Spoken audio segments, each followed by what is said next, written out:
Mr. President, John Eligo with the New York Times. Just two things. One, you mentioned that the U.S. president can be a great signal for investor confidence in South Africa. Obviously, what we just saw in there was not sort of a signal of investor confidence, what we saw from Trump in the public sphere. So how do you suppose going forward that you all will get to a place where you can see President Trump expressing something that would show investor confidence? And then the second one, when he was playing the video and talking about the white genocide, at one point he brought up apartheid and saying, I know that was bad, but no one's looking at this. You are someone who was fighting against that system. You lived through that system of apartheid. You had to endure it as a black South African. Obviously, you're a very measured diplomatic person. Just what did you feel in that moment as a South African, as a black South African, when you heard someone try to equate a non-existent genocide to what you all experienced during apartheid? CD Madia from Eyewitness News. Mr. President, just two quick questions. What of the region? I think Sherwin asked you now about AGOA, and we know what the greater benefit is for AGOA. But if South Africa was coming in, and some of the ministers have said it, with an alternative deal in mind about South African interest, one has to worry about the rest of the region and the impact thereof. You can't prosper alone in Africa. We are seeing that. So conversations around the region and the rest of the continent. And then the Gulfers' presence in the Oval. If maybe I can just get a bit of a better understanding. From what I'm hearing and understand, they were not at the behest of South Africa's government. You spoke now about how Mr. Gore was left outside, in part because of the issue around the numbers. Can we understand their presence there and even the messaging? A lot of South Africans reacting to the message and saying, could there not have been a better briefing about what needs to be said? Thank you. Yes, the issue of AGOA did come up, and it's going to be further discussed, as I said, in the engagements that we're going to have. The Secretary of Commerce and our Minister of Trade and Industry and Competition are going to be able to take those discussions forward, including some of our proposals, which proposals, by the way, do incorporate the issue of AGOA, because we would like to see ourselves continuing in AGOA, and continuing in AGOA really is about prospering our continent. They even said that there are 32 countries from Africa that participate in AGOA, from the mouth of the Secretary of Commerce, and that is so. So it is top of mind for them as well.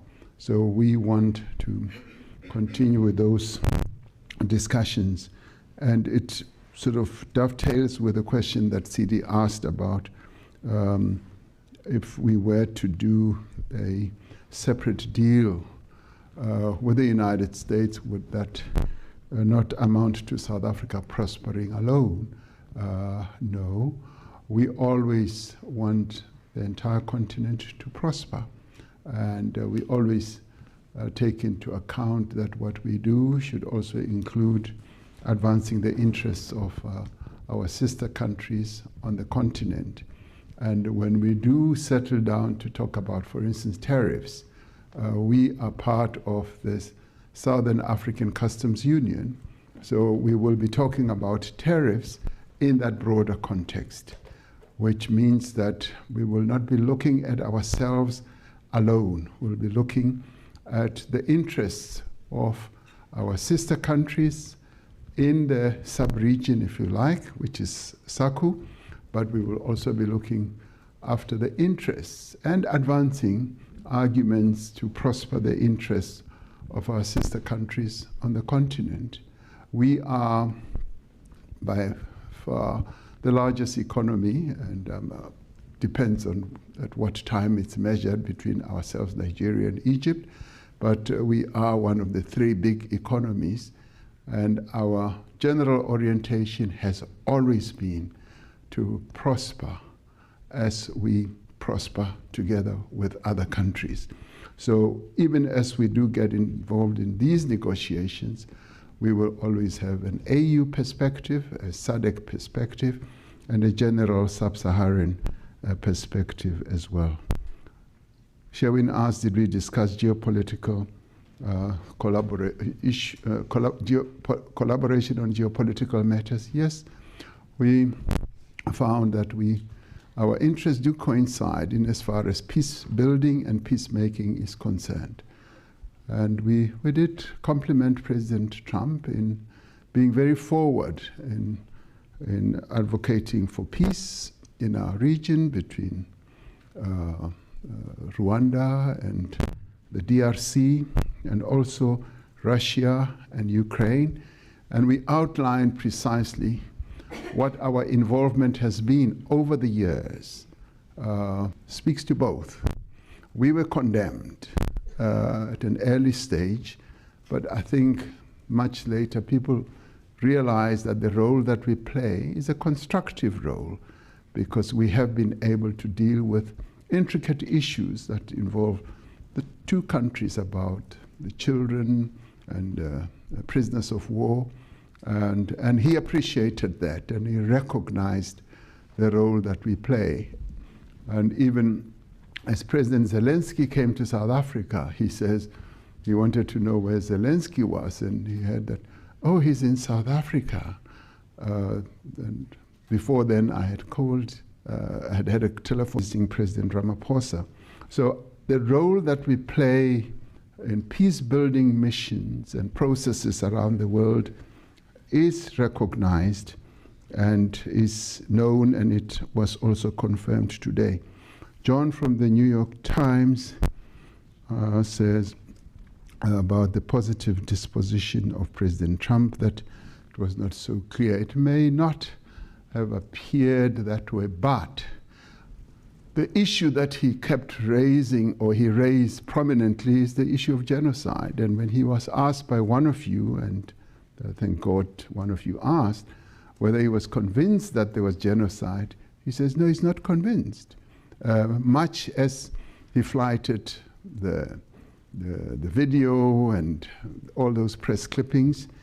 And in the end, I mean, I do believe that there's doubt and disbelief in his head about all this. And I think today's meeting, and particularly when he heard from the other members of the delegation, from Minister Steenhuisen to even Johan Rupert and President of COSATU, Losi, and all that, they spoke from their own experiences and what they know, and that in many ways will have deposited in his head some as a process.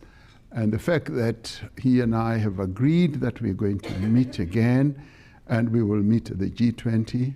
By meeting again, I'm not saying immediate, but we have said we will meet again, and of course, one of the moments that we will is going to be at the G20.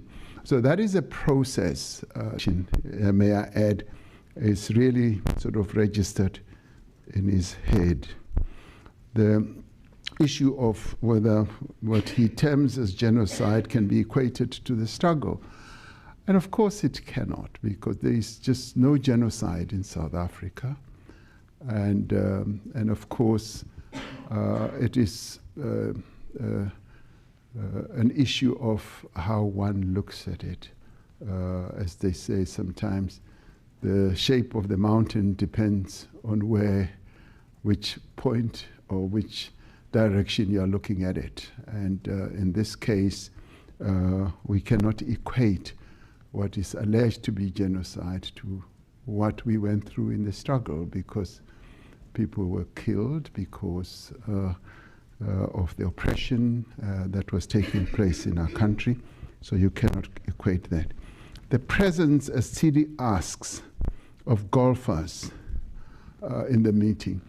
As I think I said, right at the beginning of my input, I said, when I spoke to him, we agreed that we should meet, and he said, bring along with you Gary Player, Annie Els, and Retief Goosen, because he loves them. He's a golfer, he's an avid golfer, and he speaks about golf quite a lot, and he respects the South African icons. And he even asked, what is it about South Africa that produces such great golfers?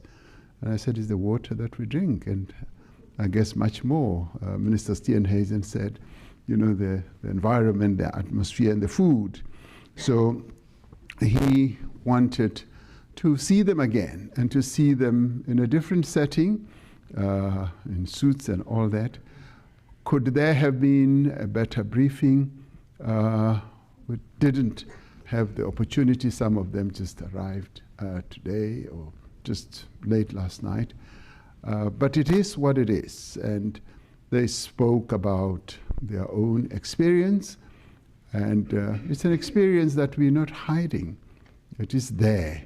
But what we did do is to present and represent our country. And we represented our country very well.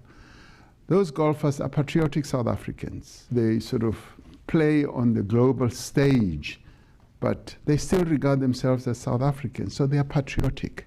And when they speak, as they speak about their own experience, sometimes you cannot just say you will tell things that just people want to hear. Sometimes you speak about your own experience, and that's what they did. And the way it lands is the way it lands. But in the end, I do not believe that it dilutes or detracts from the import of our message today. We were able to present South Africa, even within the challenges and controversies that have been spread around our country, but we were able in a very unified way to present the South Africa that we have, with all its challenges, with all its problems. That's what we did.